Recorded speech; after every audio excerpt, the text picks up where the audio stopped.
Hi, how you doing? So, Arcane Season 2 has just finished. We saw all of Act 1, 2, and 3, and I have a fair amount of thoughts. Before I get into more details, just to clarify, this will be a very spoiler heavy review, so if you have not seen it, please go watch Season 1 first off because it's amazing. And watch Season 2 as well because, yeah, I'm going to be dealing into heavy spoilers here. Just for context here, however, I have to clarify that I have not played League of Legends pretty much at all. I might have tried to play it for like a few minutes, like a few years ago, just to try it out, but I know its reputation as it being like a terrible game, or at least like such a highly competitive game that it's not enjoyable in the slightest, especially if you're a newcomer. Although, ironically, everything else about this franchise, from its lore to its art, the art style is gorgeous, so I have nothing to say there, to obviously Arcane or anything else about it, is highly regarded, but the games suck. So keep in mind that I will not be basing this as a video game adaptation, although at least in terms of Season 1, I hear that it's pretty faithful. We'll talk about Season 2. So yeah, just for context, I haven't played the games, so if there's anything I might have missed in terms of details or the lore or whatever, just keep in mind I don't know enough about it. I had some friends that explained a few things for me, but take all of this with a grain of salt. And also keep in mind that because this is like a really big show that has a lot of elements to it, it's likely that I will forget to mention a few things here and there, so apologies in advance for that. Although to get some better context, I'm going to try to briefly recap my thoughts on Season 1. So if you want to jump to Season 2 directly, you can click on the timestamp right here if you want to just skip to that. And yeah, so before we get to Season 2, let me recap Season 1 because the expectations were really high. Maybe a little too high. So, first things first about this whole show, I have to say, the art style and animation and designs and everything is just fucking incredible. I have a feeling that this show is going to raise the standards for TV animation in the same way that Into the Spider-Verse has really raised the bar for animation for movies. I think this show, it's clearly very expensive to make, so I don't expect many other shows will be able to accomplish the same level of art style and whatever. But it's so revolutionary in how good this show looks that I would not be surprised at all if other shows will at least try to come close to it, even if it's going to be slightly cheaper. So yeah, obviously the animation, the art style, just look at this shit. It's so gorgeous. Like, I would live in a world like this just for how beautiful this all looks. Although, of course, part of the reason as to why I love the aesthetics of this and whatever is also because of the setting and the genre or whatever. Because this is all based on the idea of a world where magic and technology both exist. And by the way, real quickly, if you think I will be making a world building review on the League of Legends lore, no, I will not, or I highly doubt that I ever will. One, because at least as of right now, I do not know enough about this because, like I said, I have not played League of Legends, and from what I hear, it's probably a good thing that I didn't. But I don't know enough about it, and from what little I did gather, it's so huge and so vast that it would take me forever to make a proper review out of this. So keep in mind it's likely not going to happen. And even then, like, this channel is called Worldbuilding Films. I don't do games, or at least I don't review them or whatever. I sadly can't consider myself much of a gamer, as much as I do like some games here and there. Maybe one day I can consider an Arcane review only, but considering that there's also going to be more spin-off shows of this show, and we'll get to that later too, keep in mind it's unlikely that I will be reviewing the world building of this show. But it is gorgeous. I love it. I love the concept as well of a world where it's mostly steampunk, But magic has most definitely existed for a long time in one way or another. But I loved their execution on it's basically Magitech, the hex tech kind of stuff, where we have the characters like Jace and Victor take all these runes and whatever and mesh them with technology, creating these hex gates and whatever. Heck gates. That's some heckin' good gates. Anyway, the hex gates and all these like guns and whatever, and they have these little pellets of magic that can shoot a whole array of magical energies. I love all of that. So this is like my bread and butter. This is exactly the kind of shit that I daydream on a daily basis.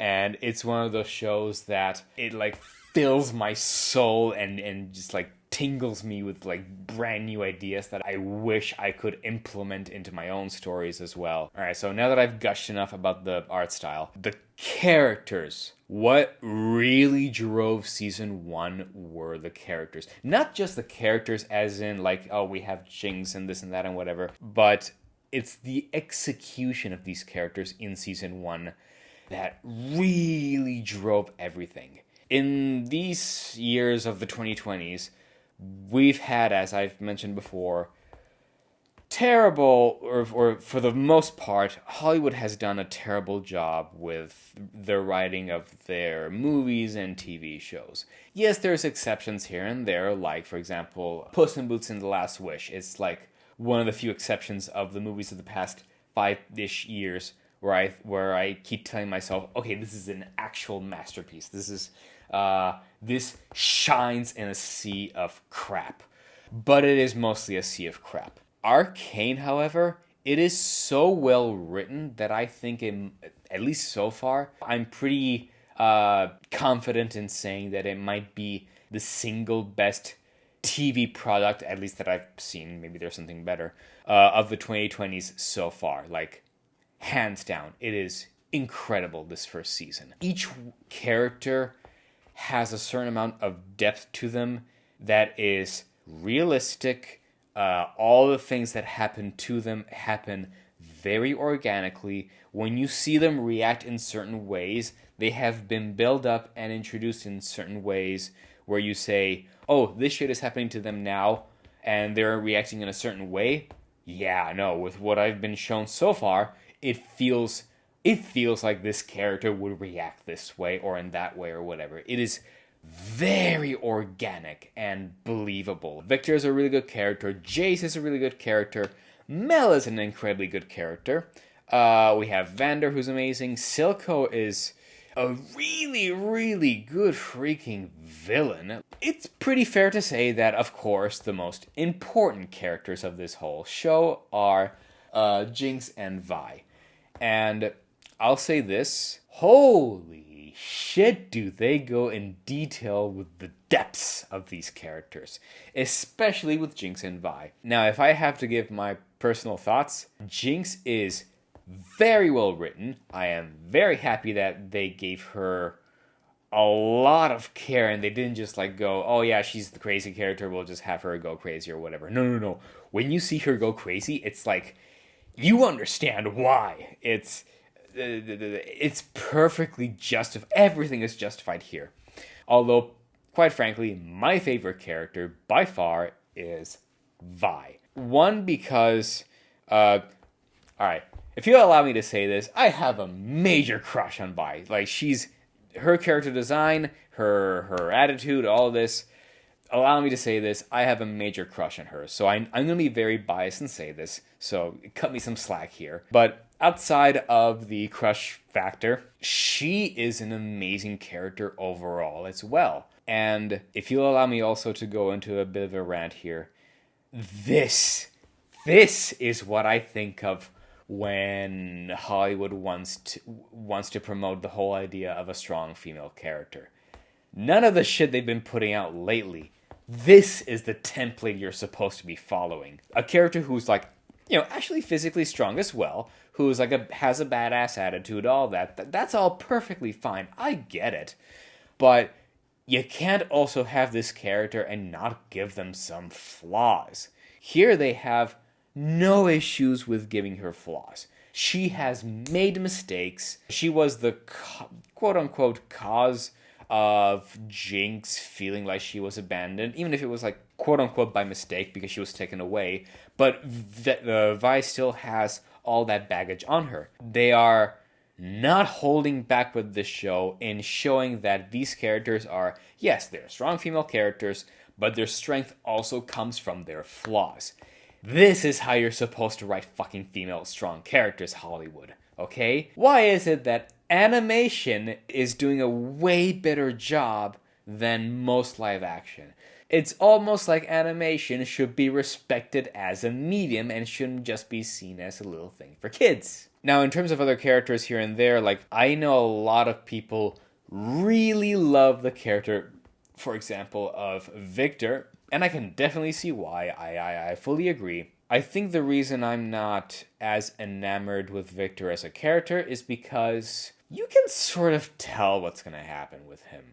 Like, the execution of him is great, but it's a little bit like with like I said in one of my previous videos, in the trailer reaction, with How to Train Your Dragon. It's one of those things where it's so predictable. It's a very classic story, you know, beat for beat what's going to happen, but the execution is really what matters here. And again, Victor, same thing. You know, he's a crippled character, he's really into science, he wants to better humanity because he also saw how he lived through a really rough life because of his ailment, and he wants to use magic and science to help himself so that he can better humanity as well. I get that, but you can also smell from a mile away that he's going to overdo it, he's going to reach who knows what levels of superpowers with magic and whatever, and we'll get to season 2 with that. And it's gonna go haywire and this and that, yada yada. You can smell it. And that's fine. I fully approve of this. But the reason why I'm not as enamored with Victor is because you have a character who is very cliche but well executed with his cliche, but you're comparing him to a whole slew of other characters who are a little tropey but don't have that same level of trope, and they're going through a whole series of motions that are also way more organic and interesting, and you don't know exactly where they're going to go with them. Like, you can tell with Vi and Jinx and whatever what their relationship is going to be, or they're going to go, oh, there's going to be the misunderstanding, there's going to be this, that, yada yada. But while you can sort of get an idea of where they're going to head, it's not super clear on how exactly it's going to end. With Victor, you can tell. And so when you put Victor with all these other characters that have so much more potential of outcomes with their character arcs, to me personally at least, he feels less like a priority. Like, I know where he's going to go. I don't know what's going to happen with these others. So I find them to be more interesting. That's all. Those are my 2 cents. So those are my thoughts on season 1. And sorry if I rambled a little bit, but I'm still trying to get used to this new format here. On to season 2, because I have some thoughts. So, okay. I'll open by saying this. Season 2 is really good, but not as good as season 1. Again, keeping in mind that I have not played the games, I know that a lot of fans of the League of Legends games will be pissed at this, at what happened at the ending here. I also want to start by saying that, okay, I have a few complaints here and there. It's still a good season as far as I'm concerned, but it has a few issues, and one of the ones that I want to point out, I think there was some production issues here, because now granted, this is like a show that has a really, really beautiful, gorgeous, amazing, yada yada art style and animation, but clearly this is very expensive to do. Correct me if I'm wrong, guys, in the comments down below, but I think it was something like $250 million to make this second season. And granted, it's gorgeous, I think it's worth it, but it is still a lot, and it's a big investment out of Netflix. And while you can definitely subtly see that the animation is even slightly better than season 1, obviously, which is already a huge achievement, I think what happened is that apparently the showrunners said that it was always planned to be just 2 seasons and that's it. Although supposedly they are planning to do spin-off shows of other countries and continents of the League of Legends world, which I believe is called Runeterra, which is a great name. I love that. And that's fine. But I think they kind of shot themselves in the foot with this, because it feels like they rushed things a little bit in this second season.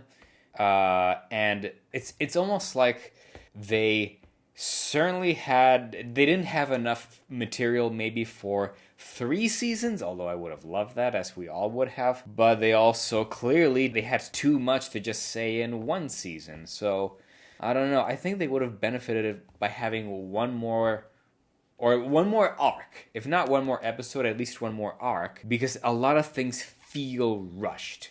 And that kind of hurt this second season a bit. I'll put it this way.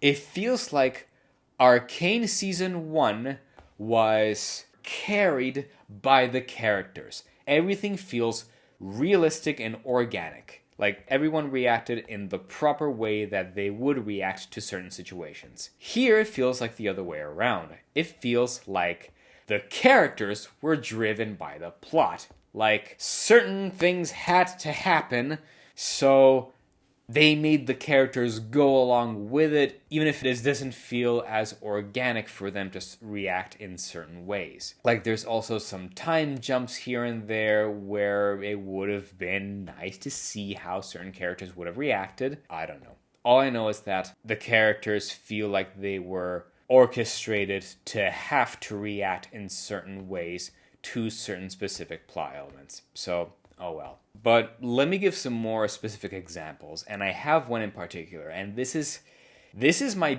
biggest complaint with the show, I think, with this second season, and that is Jinx. Because in season 1, she's a great character. All the ways in which she becomes crazy, they all make sense. It all checks out. In I believe in Act 1, when we first see her in this second season, we start off with her again being this crazy Harley Quinn-esque character, being nuts and whatever, sure. So, all good. But we sort of see her slowly lose that. And this isn't to say that I want her to remain crazy. I'm okay with the idea of her slowly stabilizing herself again. That's fine, but it's the execution of that I'm not in favor of. My complaint is that in season 1, we made a whole big deal out of how she's splitting her personality between, is it Jinx, is it Powder, is it Jinx, is it Powder? And it's so well done too, and it's painful for her to be able to balance all this out. And we made a huge deal out of, no, Powder's officially dead in season 1. Now we have only Jinx. And that's fine. When we see her again, it's only Jinx. It's coherent. Cool. But she starts meeting up with this little girl character called, I think her name is Isha, I believe. Yeah. And she eventually takes her under her wing. She becomes inevitably the big sister for this little mute girl, in the same way that Vi was a big sister for Powder. And that's fine. I'm very much in favor of this idea of a sort of role reversal where Jinx is put into the shoes of what Vi was. My issue is that if you want her to do this and you want her to sort of slowly calm down and realize, oh, this is what it actually was like for Vi, taking care of me and whatever, that's fine. But aside from like maybe one little quick scene, we don't really get to see the turmoil of Powder re-emerging. It happens sort of once, but then never again. And I think they missed the opportunity here, because it should have been it should have been Jinx having these nightmares, having these struggles, having these doubts again of having her inner Powder slowly re-emerge, and how painful that can be and whatever. But we never see that. It's always Jinx without the cost of having to sacrifice the pain of Powder re-emerging. You did such a good job in season 1, and I don't know why maybe if it was for time reasons, maybe it's because I have a sense that since they're also leaning hard on the idea that Jinx is now this big revolutionary for the people of Zon, yeah, Piltover and Zon. Sorry, I'm bad with names. Since she's becoming this new this symbol of rebellion and stuff like that, I have a dark feeling that the writers don't want the idea of, oh, we have our strong female character who's also a revolutionary and this and that. We can't also have her have inner problems. I don't want to fall too much into this discussion, but it has been happening with how they've been writing their female characters, and I fear she's been falling into the curse of the girl boss syndrome, let's say, where you can't have it's sort of like Rey Skywalker. You can't give her problems or defects or whatever, because she's supposed to be amazing at everything she does. And I think she sort of fell a little bit prey to this, which is a pity, because the issues she has, the traumas, the double-edged personality was part of what made her interesting in season 1.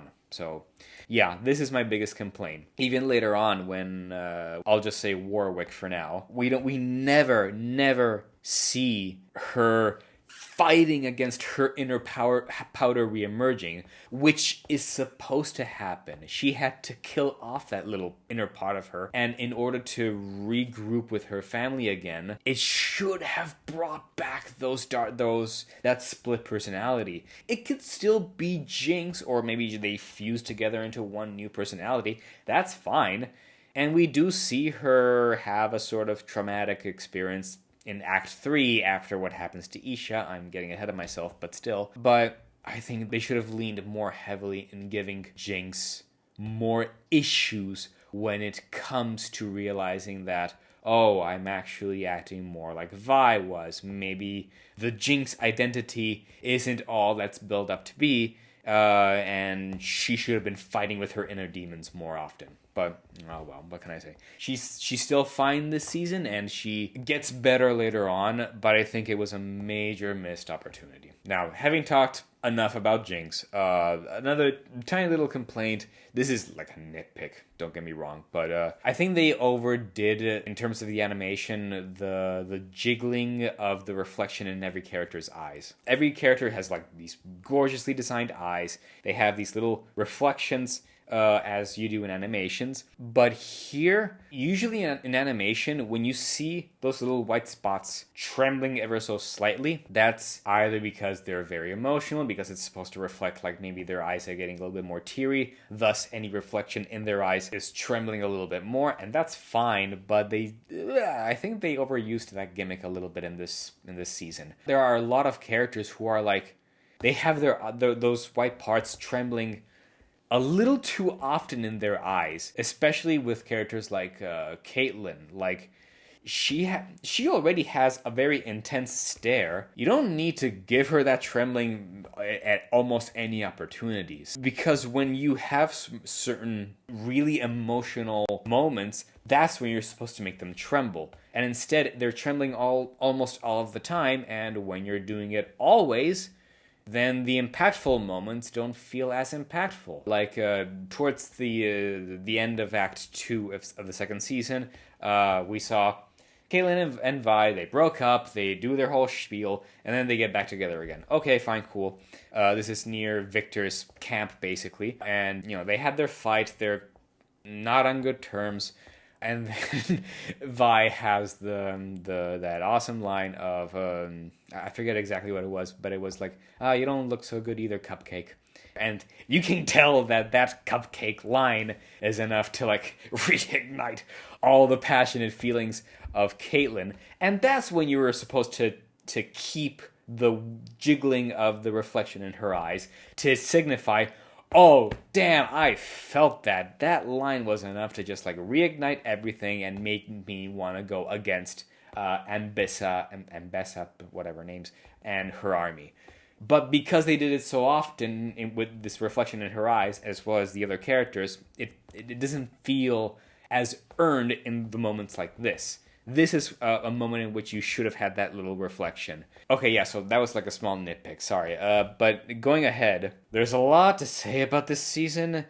Especially about like the politics of this of the various there's Piltover, there's Zahn, there's Ambessa's army. I forget the name. It's like a specific country. I forget. There's a lot of politic talking basically. And this, okay, so granted, while I haven't seen season 1 in a while, and I probably should have before watching season 2, but that's on me, I felt like I was able to follow all the events, even the political events in season 1 pretty well. Here, unless this is just a me problem, there was so much happening that I kind of got lost. So I'm not going to touch too much on the political side of things here. They seemed pretty good, but because so much was happening, some of it might have just gone over my head. Oh, I do have to say though, I think it was Act 1, Jinx giving Savika that mechanical arm that works like a slot machine. That whole scene is amazing. That is just so fucking good. Realistically, it's not practical because you don't know what you're gonna get. But it still works because one, whatever you get, the purpose of those things is to still cause damage. So either way, it's gonna do the same result. It's just the effect that's gonna be different. And second, it's Jinx. She's still crazy as fuck in the beginning, so it makes perfect sense that she would create something that would be chaotic. So it all makes sense. And the direction, the art style, I love that so much. That is the shit I live for.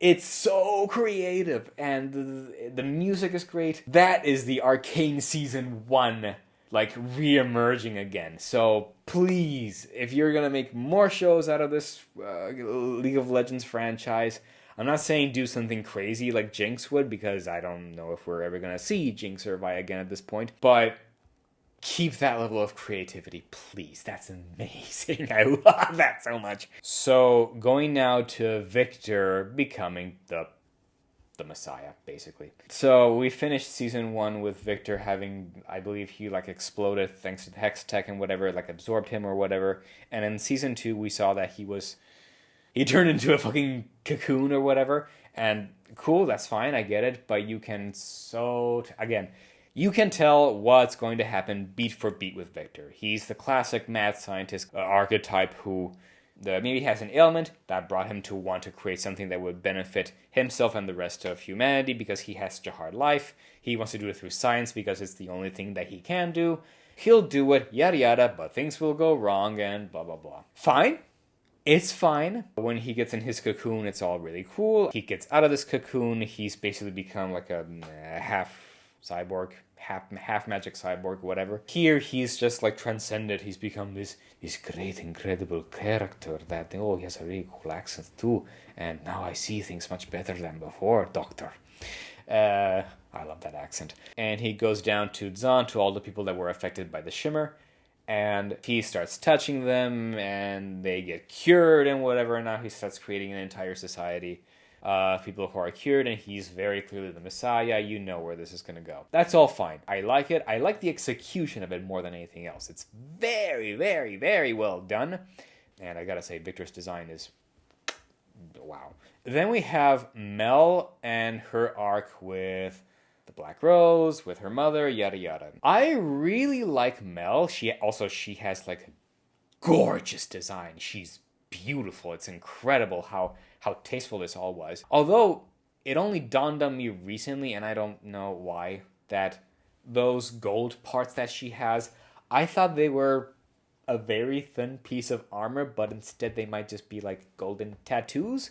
But then when she later on becomes like this big mage or whatever after the Black Rose, they expand even more. So are they actually I don't know. I'm not a League of Legends fan. I don't know. So you guys let me know in the comments down below what those golden tattoos technically are. But I thought that they were just a piece of armor that she could take off, and perplexingly never actually took off. But overall, yeah, I don't have much to say about Mel this time. I still like her, but again, maybe it's because I don't know the lore and I don't know the games. But she gets sucked into this whole Black Rose thing. Now, I didn't know shit about the Black Rose. I was told later on that it's like a secret society of mages or assassins or something like that. I don't know. But because I don't know enough about them, and I think the Black Rose, correct me if I'm wrong, guys, was never properly explained. I just got confused by everything that was happening around Mel. But because they didn't properly explain this, at least if they did, I missed it, I got just very confused, so I couldn't follow through very well with being engaged with what happened to Mel this time, which I did very much in season 1, but this time was a little bit But at least the conflict with her mother was still there. Ambessa is a great villain. She's so badass. I love her. She's a bitch. She's terrible, but that's the appeal of her, that she's such a hard, terrible person that I ended up kind of loving her for how harsh and badass she was. So yeah, that's pretty much all I have to say about her and her resolution with her ending with her mother at the end, that, oh, you are the wolf or whatever. Yeah, fine. It's fine. I don't have much to praise this time. I have good things to say. I just don't have much to praise compared to season 1. I guess that could be a better summary of this whole season. Act 1 feels like it's more rehashing details of season 1. About the war between Piltover and Zahn, and this and that, and the conflict between Jinx and Vi, and yada yada. Act 2 got way more interesting because finally we get some more things that are new that we hadn't seen before. Victor becoming the Messiah. We see Warwick slowly starting to become, to turn on, let's say. And by the way, unfortunately, a long time ago, I spoiled myself what happens to Vander. So yes, in case you didn't know by now, I'm pretty sure you did if you're listening, Vander actually technically is still alive. He just got Frankensteined into a wolf by, what's his name, Singed, whatever, and became this new wolf monster hybrid. He's basically Frankenstein meets the werewolf. I got a lot of Van Helsing vibes from that, and you know how much I love Van Helsing. I made a review on that on this channel. Go check it out. It's really good. But yeah, all that stuff, at least it's something new, and that's when it got more interesting. But yeah, there were still some issues here and there, even with this Act 2. For example, Caitlyn at the end of Act 1 was shown to have started to make a pact with Ambessa to become, and it was hinted that she was going to become this great new fascist leader against Zahn, and she was going to turn evil and stuff like that. And that's actually a really interesting development. I want to see that. We didn't. Or not really, technically. Like, we start Act 2, that it's been a few months, and things happened, but they happened off screen. You didn't let us actually see it. And so, I don't know, it felt like a missed opportunity. She's already, a few months later, after having been this great big fascist dictator or whatever, but she's already having doubts. Bro, show us. Come on, have the balls to freaking show a female character doing wrong things. Come on. It's fine. And I was told that apparently the actual League of Legends games released new skins for each of the characters based on the new designs of this new season of Arcane. Speaking of designs, allow me this again. Holy shit, if I had a crush on Vi before, when we see her again as this like really badass goth biker girl, like fighting in arenas in the underground, with like now grease in her eyes, and like she put grease in her hair, making it all black. God damn! Oh fuck! You did not have to go that hard. Again, when Caitlyn and Vi reunite later on, and she calls her Cupcake, I felt that too. Whoo! Allow me this, guys, but goddamn. So yeah, in Act 2, we see that Jinx and Vi are reuniting slowly. Vi obviously does not trust Jinx, fair. But then we see that they're being chased down by Warwick, and turns out Warwick is actually Vander. That whole scene of them reuniting, all good, major props. So I fully approve of that. It was really cool, really well done. Then as Jinx and Vi with Warwick and Isha, they go to the camp of Victor, where we see he's becoming this big messiah. He's got his super awesome orb and whatever that he lives in. He's curing everyone. Curing, debatable. And they ask him if they can help Vander. Okay, yeah, you know where this is going. We also have this scene in which Jace suddenly returns from somewhere. He had been like sucked into the magic of the Arcane, and he's now like all dirty and grimy, and some shit happened to his hammer. By the way, I love that hammer. Oh, the designs of these weapons. God damn it, love it. And basically he looks like he's gone crazy and whatever, and he's like, I gotta go to Victor, basically, and he goes to him with, like, vengeance in his eyes now. I thought for a moment that I missed something, but no, it turns out we just hadn't seen what was happening yet. Like, we would have had to see the next arc to get the reveal of what was happening. And that's, okay, that's fine, I get that. And I loved the little detail in this episode where Jace actually goes to Victor and actually manages to shoot the guy. He just like blasts him to oblivion. And I love the little touch that at the beginning of this episode we see these swirls of you can't tell if it's magic, if it's like broken shit. And there's this little cog that like falls down with this voiceover behind it. I think it's Victor doing the voiceover. I don't remember exactly. And it then cuts to the intro and we don't see that again. It's because we later find out those are just the close-ups of Victor's shell home being destroyed after he was blasted. I love it when Arcane and shows in general like this use these little tricks of, we're going to show you something confusing and we're going to just make you forget it, only to make you re-remember it later as an important detail of what's going to happen, so that you can say, oh, so that's what the thing was. I love that shit. Oh, I love it when it happens. And yeah, then we get to see in that part that Vander was supposed to be cured. He actually won't be cured anymore. And oh my god, it's this big tragedy.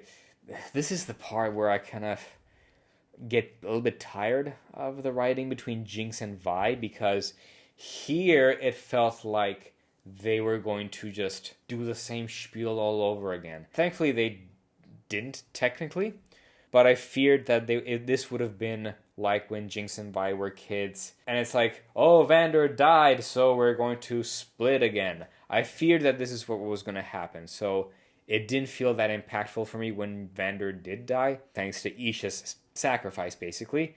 And by the way, it's a cute moment. And it's more tragic than sad. It's not the kind of sad that brings like tears to my eyes or whatever, but it's more like bittersweet tragic at best.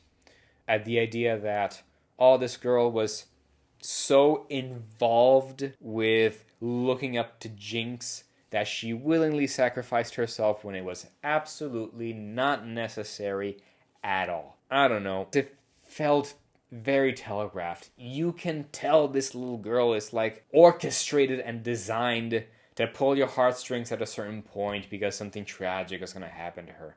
So it's sad, sure, but it's like predictable sad. So it didn't have the same kind of effect on me as I think it might have had for other people. I don't know. You let me know. Did you have that same effect as I did, or did you actually get involved into it? Let me know in the comments down below. Now, on to Act 3. I know it's taking a while, but on to Act 3 now. Echo and Heimerdinger, I keep mixing his name, Heimerdinger, right? They were first experimenting with Jace regarding the whole Arcane thing and stuff like that. They were still doing experiments. They saw that there were traces of Arcane side effects happening in their tree haven down below, and so they're trying to investigate this kind of stuff as well. I liked Echo a fair amount in season 1, but here I can't exactly tell why, but for some reason I don't feel as interested in him as I did in season 1. I mean, I did more in the first episode of Act 3, where it turns out they got sucked into a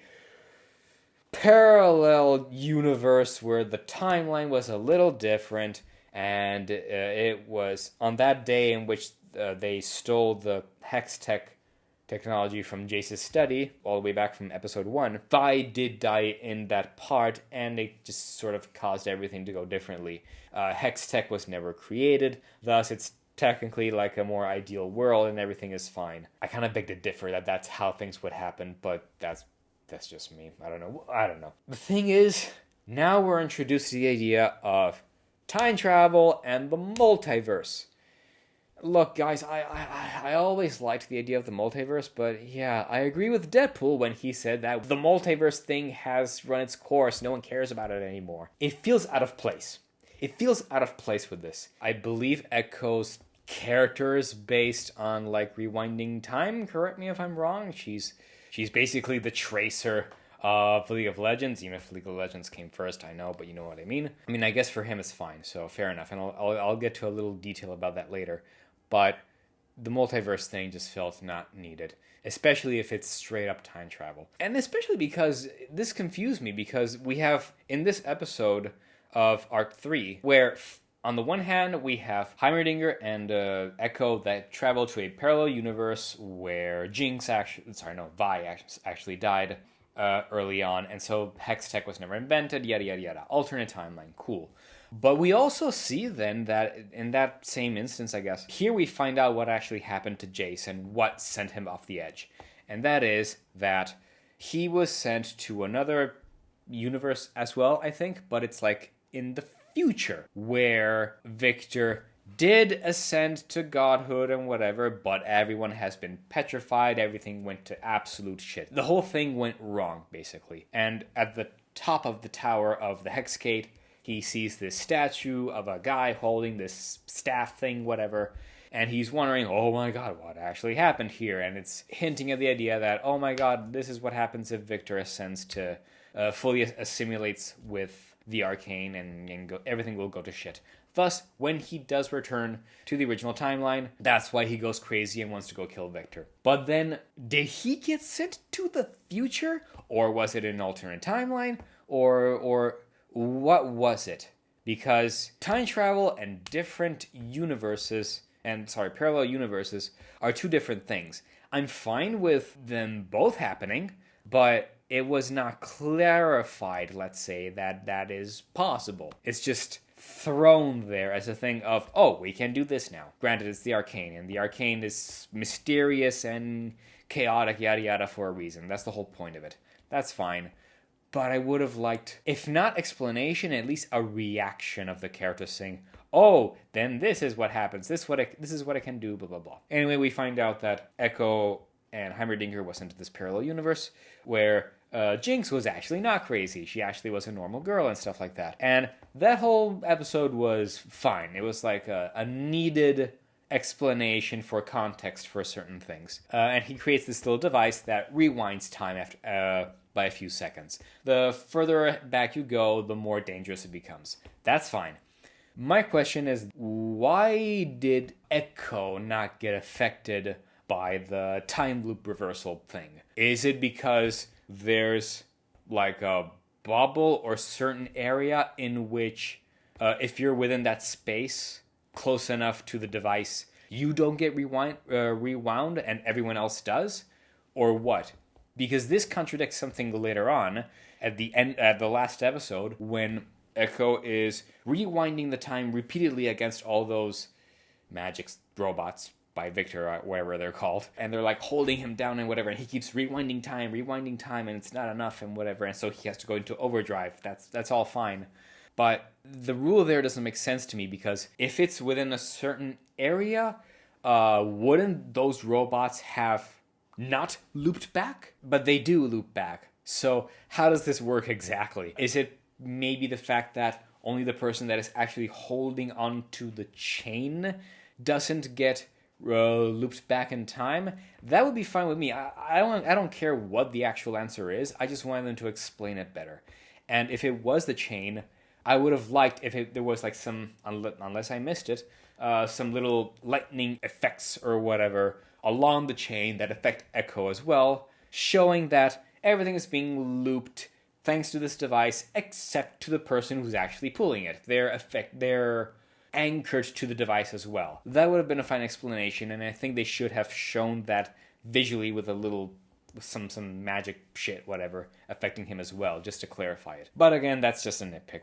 Heimerdinger then dies, and I called it. I knew it was going to happen because he's like the one main mentor figure who from the very beginning was saying, bro, don't actually use this magic. I'm 1,000 years old or whatever. I've seen what happened last time. It goes terribly. So he's the wise mentor trying to guide everyone. So yeah, it was so obvious to me that as the mentor figure, he would have been the Gandalf, the Dumbledore, the wise old mentor who has to die off, basically. And then we're basically getting to the last episode, where a lot happens. Yes, we have Ambessa getting ready with her army, going there to invade. And then Victor, I forget now exactly how it happened. Like he reforms or something. There's so much that happened. I actually forgot this detail. But basically he does come back. He wasn't fully destroyed, let's say. And we get this scene as well with Jinx mourning a little bit Isha having sacrificed herself. This is where Jinx started to feel like a more organic character. Again, that's more consistent with the events that happened to her. Because she's like locked in her cell. She was captured by Caitlyn and she was holding in this confinement cell. And she's like, like hugging herself. She's like depressed and whatever. And yeah, I fully approve the way she was developing here. She wasn't going crazy because this time, here's where I would have appreciated not a glitchy, crazy version of Powder reemerging, but a slower, smaller sense of Powder reemerging.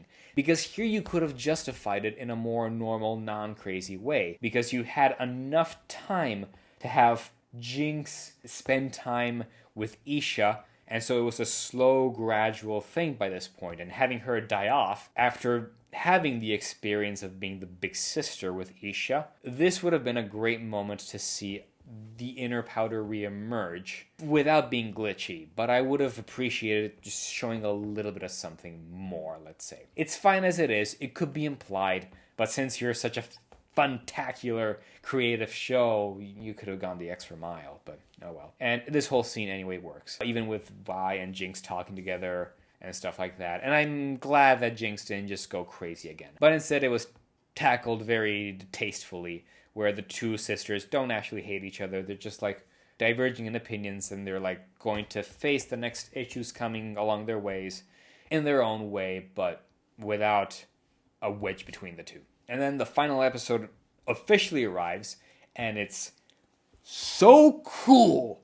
Oh my god. There's some small issues here and there, mind you, but you have to give them credit. It is fucking awesome. It is so cool. The action, the war, the combats, obviously the animation, the effects of various things happening here and there, the way they use certain weapons.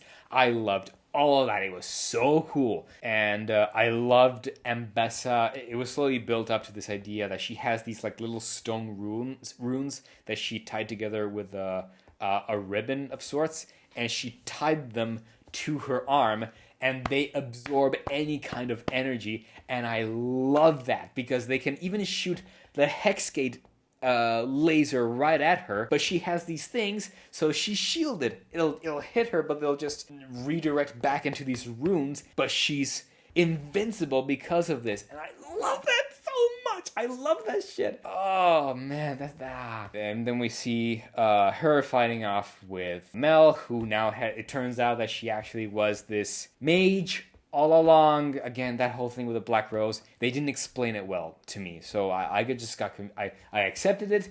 She's really cool with her new protective mage magic, whatever. And even Mel's magic is like super cool. I love it. But they had to explain it a little bit more, I think. So I don't know. That's just me. But anyway, yeah, the battle is absolutely awesome. I love all of it. So Victor arrives, and he has ascended even more, despite Jake's blast, into this new. Wow, what a cool fucking design. I had a semi idea of what he was supposed to look like, but goddamn, he looks even cooler now. Wow, does he look amazing in this, with this like sort of cross-like mask, this extra arm, and this gorgeous halo right behind him. Oh my god, it's almost unfair how goddamn beautiful this is. And he's trying to reach the actual hex tech so that he can, I guess, fully merge with it and ascend. And Jace is trying to stop him. And everyone's trying to stop him. And there's this whole mess of a battle. There's a bigger threat coming over, which is... Oh, fuck. As I was saying. So, this is a scene where we have these... I guess the bodies of the people that were part of Victor's quote-unquote cult, although they were actually like a hive mind or whatever, they ascended and reawakened as well. And they became magic robots, is the best way I can describe it. Or like magic puppets or whatever. And we get all this massive fight scene and there's all this incredible tension. And then we get the big reveal, let's say. Victor and Jace, they meet up, they fuse, basically. And Victor officially manages to reach quote-unquote godhood, I guess. And it's not fair. Look at this. This is a beautiful fucking image. He basically ascended into a Klimt painting. It's not fair, man. It's not fair that something so gorgeous and beautiful can exist. You can tell this was planned to be a wallpaper, and I imagine many people will make this their wallpaper from here on out. But it's so gorgeous. Why? It's not fair. Basically, Jace and Victor have this whole debate and spiel and whatever about, Victor wants to ascend to godhood and stuff like that. All of this while there's Echo who has arrived outside, and also there's been Jinx invited. Jinx has arrived with her massive balloon or whatever. All of this shit is happening simultaneously, and Vander has returned again, but this time he's not like a monstrous beast-like wolf. No, he's actually like a flat-faced machine, still looking like a wolf. Now Vander's completely gone, and they have to fight off this huge thing. I forget exactly how this happened because there's so many things that happened all at once, basically. I believe it was Echo who started to reverse back time enough, and he used his time thingy to pierce through all the way to Victor and like shatter his face and whatever. By the way, there's another little nitpicky plot hole that I found, and maybe I'm wrong with this, so you guys let me know in the comments down below if I got this wrong. But when Echo arrives and he does his whole time reversal things and whatever, a few minutes before then, when Victor did ascend, basically, you see all these like tendrils arriving and expanding everywhere, and they're grabbing people's foreheads and making them hypnotized like they were part of his hive mind. It happens to Vi, happens to Jinx, happens to Caitlyn, happens to everyone. But why not Echo? He's the only one to whom this does not happen. Now, maybe the tendrils reach out to all the people who are either being touched by these mannequins, these robo-mannequins, or at least they're within sight of them. Maybe that's the explanation why, but I don't know. Considering that they're pretty fast too, is it just because there was none of those around and so he was under some rubble, thus the tendrils didn't know that there was Echo around to hypnotize as well? Because if that was the case, I don't think they explained it well enough. And yeah, it left me puzzled as to why Echo was the only one who was unaffected. I think that either they didn't explain it very well, or it might be a small plot hole. But I don't know. You guys let me know in the comments down below if you agree or not with this. But anyway, yeah, so Echo uses his reverse time thingy, whatever, and he goes into overdrive because at a certain point it's not enough.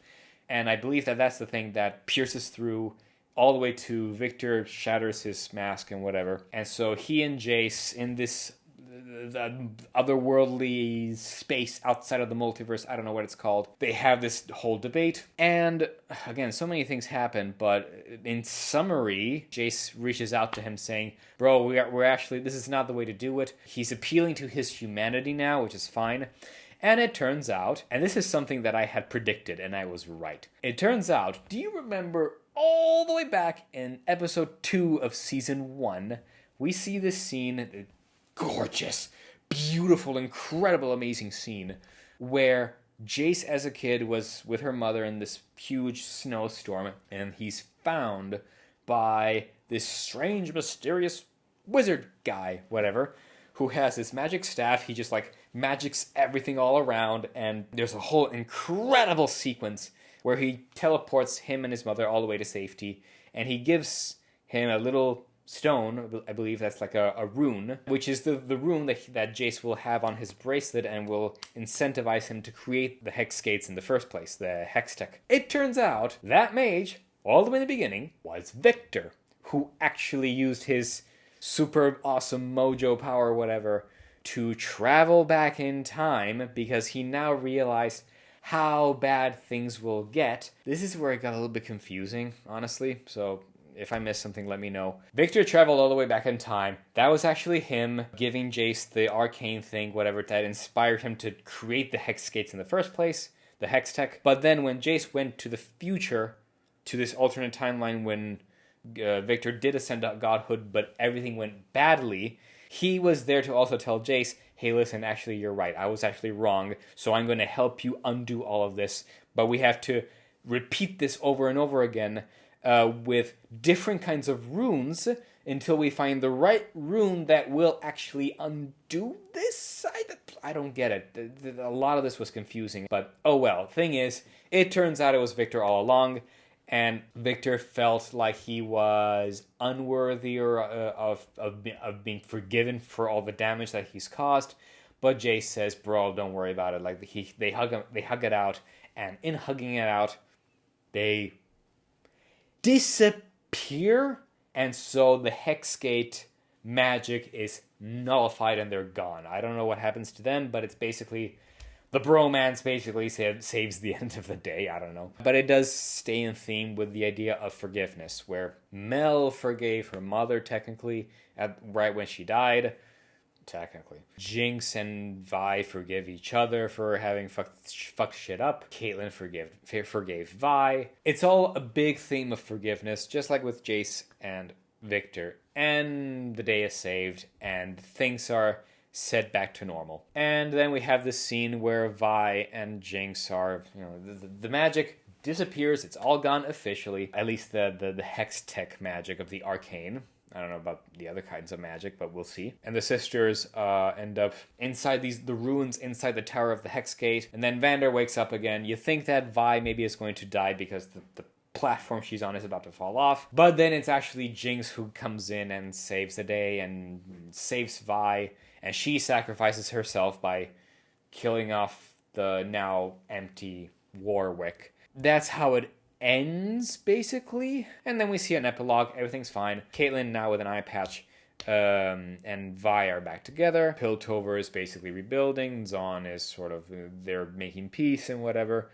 And it's implied that Jinx actually is alive because the last shot we see is this Zeppelin, whatever, flying away. If I remember correctly, in season 1, Powder said something like, one of those days I'm going to fly one of those things as well, so it could be an indicator. And Caitlyn was seeing in her investigations that there were some vents here and there across the tower where it's plausible that Jinx might have actually escaped. Plus, the very last frame where it says the end is scratched like a film, like when Jinx goes crazy, so it's implying she might be alive. I don't know. But yeah, so that's it. That's how it ends. So yeah, that took me way longer than I thought, so apologies for that. But these are my detailed thoughts on not only Arcane Season 1, but Arcane Season 2. Just the whole show as a whole, let's say. I really enjoyed it. I still think it's great. I think Season 1, however, is still better. At least Season 1 is still among one of my favorite series. Because it just really is all that good. It's just that Season 2 was still good, just not as good. And I think that part of it is because of the fact that the creators could have benefited by having at least one more episode.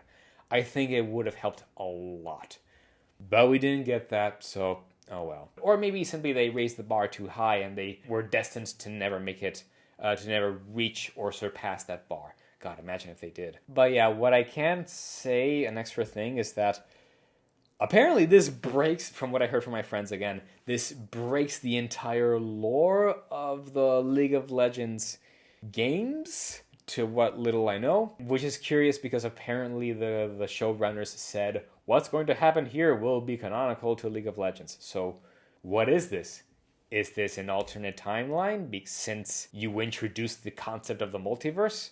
So is it, yes, canon, but it's only canon and it's in this timeline, not for the rest? Because if that's the case, that's cheating. That's very much cheating, but oh well. But I'm also curious as to see how they're going to implement this with the rest of the world. Like, what are the rules now? But again, I'm not a League of Legends fan, so for me, this was on the predictable side, but cool, so I'm fine with it. If it really did fuck with the lore, then objectively speaking, I can't say it's good then. Like, subjectively, I had a great time, but I recognize that if you screwed over the original lore, that's not good, and then it should be criticized on that reason, or at least they should have clarified more how canon this is. But I guess we'll see about that, and we'll see with the other shows, because supposedly this is like one show that was only 2 seasons, but they're planning other spin-off shows in the rest of Runeterra, and I'm very curious and excited to explore what the hell this world has to offer. I'm very interested. Now that we have this,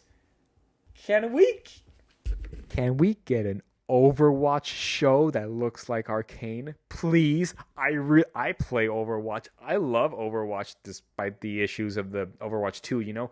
But I want to see that. Come on.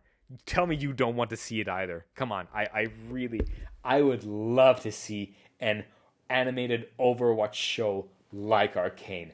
That I'd pay good money for. But I digress. So, yeah, guys, let me know what you think. Do you agree with what I said? Is there anything that I missed? I'm sure there's plenty I missed, honestly, but enlighten me in the comments down below. Let me know what you think about this format. Again, I'm still trying to get used to it, so sorry if I tend to ramble a little bit. I'll improve over time, don't worry. And as usual, of course, don't forget to subscribe to the channel. And don't forget that in the description below, you'll also find the links to the official Discord server, as well as the official Instagram page of this channel if you want to keep up with more updates. And yeah, so that's it. I'll see you next time, and take care.